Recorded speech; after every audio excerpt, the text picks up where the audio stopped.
Well, I was born in a small town in South Carolina, and my father was put on the chain gang, a very punitive system back in the old South for African Americans.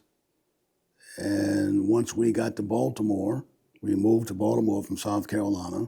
I went to school in Baltimore and then heard about the Marines, and I thought, well, let me take a shot at it.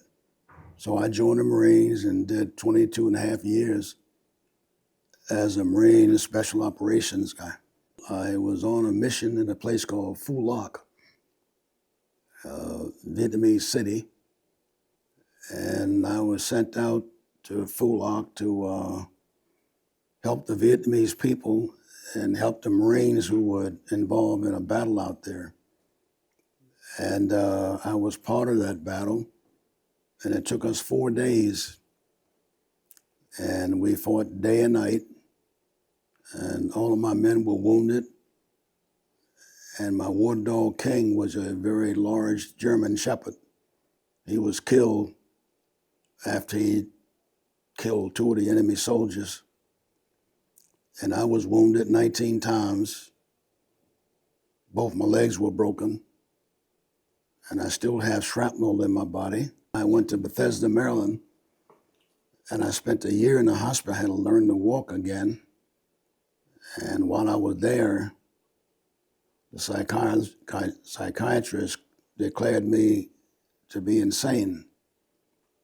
I was not allowed to go back to the Marine Corps at that time, so I spent a year in the hospital.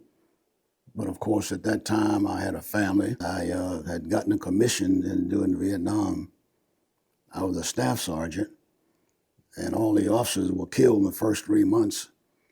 So I had gotten what they used to call a battlefield promotion.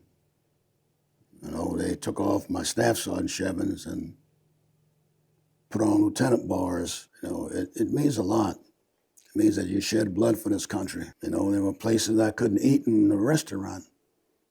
Had signs up, you know, said no Negroes allowed. So I had to go in the back door. And this is even after I had served my country. You know, it was kind of difficult, but not just so much the racial thing, but the country had turned its back on Vietnam veterans. I came home after spending a year in the jungles.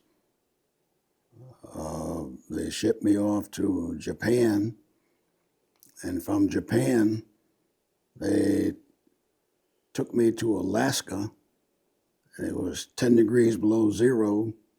Snow was on the ground, and we were kind of freezing there. And I remember this individual walked out of the darkness and stood over me and pissed in my face.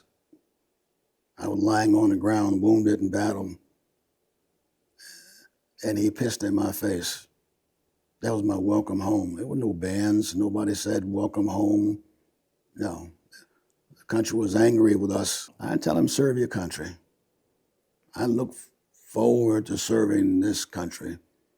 And I've seen most of it. The world is dark, and this country is bright. I wanted that flag. I volunteered to fight for that flag, and damn near died for that flag.